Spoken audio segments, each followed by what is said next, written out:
निंदनीय है। मैं घोर निंदा कर ऐसे नेताओं मंत्रियों को बहिष्कार करें करके ऐसी ओछी बातें करते हैं तो अपने कुल खानदान के लिए भी वो कलंक हैं और ऐसे कलंक को समाज से निष्कासित करना ही हमारे प्रायश्चित तोड़ रहा है। आप इस पे क्या कहना चाहेंगे?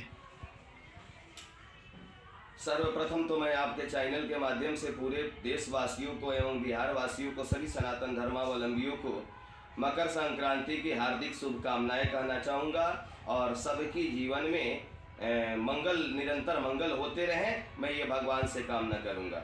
और अभी शिक्षा मंत्री के विषय में जो आप हमने ऐसे बताया, ये तो सुनकर बहुत दुख हुआ। शिक्षा मंत्री बिहार के हैं, परंतु इस तरह का अगर वक्तव्य दे रहे हैं तो मान लिया जाए कि वो स्वयं शिक्षा विहीन है, क्योंकि भागवत में स्पष्ट लिखा हुआ है कि अति मूर्ख को समझाना अति आसान है और अति विद्वान को भी समझाना अति आसान है, परंतु थोड़े से अक्षर को जो पढ़ करके स्वयं को विद्वान समझ बैठा, उसको तो भगवान भी नहीं समझा सकते, तो मानव की बस की बात ही कहाँ है।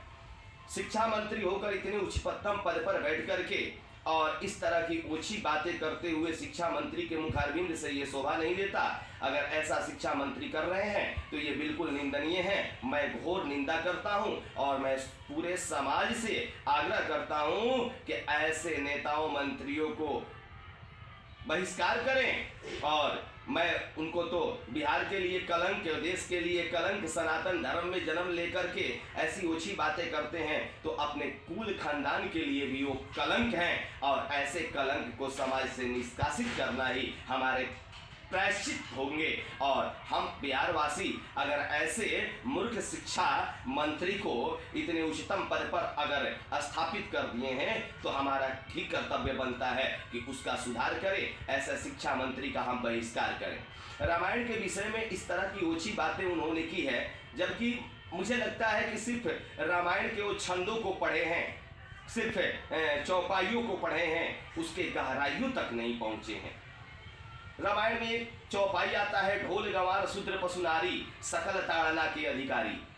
क्या ये तुलसीदास जी ने कहे हैं, वाल्मीकि जी कहे हैं, राम जी कहे हैं, लक्ष्मण जी कहे हैं, हनुमान जी कहे हैं, रावण कहा है, विभीषण कहा है? नहीं, ये समुद्र अपने परिचय दिए हैं, समुद्र अपने आचरण से परिचित भगवान श्री राम को कराए हैं। जब भगवान श्री राम लंका पर चढ़ाई करने के लिए जा रहे थे तो उन्होंने 3 दिनों तक खड़ा होकर के प्रार्थना की और विनती की और समुद्र से मार्ग मांगा था और समुद्र मार्ग नहीं दिए तो तीसरे दिन वो तीक्ष्ण बाण निकाल करके समुद्र को कहे कि हे समुद्र, अगर आप हमें मार्ग दो, नहीं तो आपके जल को।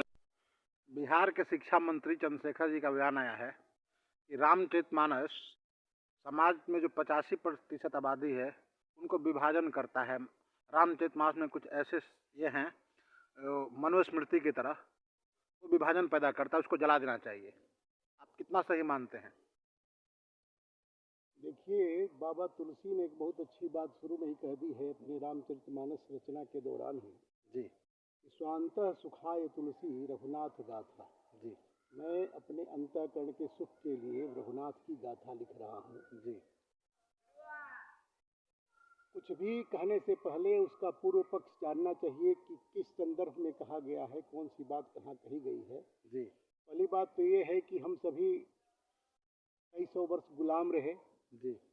तुलसीदास जी ने जब रामचरितमानस की रचना की, जी।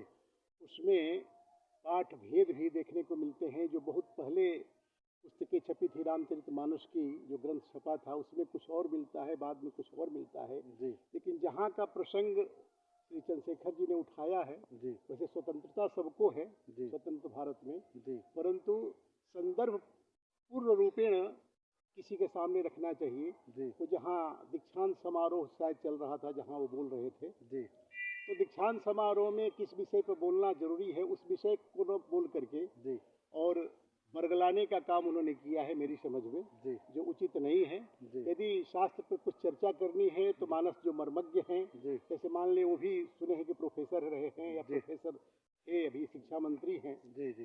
तो अपने विषय में किसी शास्त्रार्थ करें, वो बात अच्छी लगती है। लेकिन जो उनका विषय नहीं है, बिना जाने उलूल जुलूल टिप्पणी करना मेरी दृष्टि में उचित नहीं प्रतीत होता है।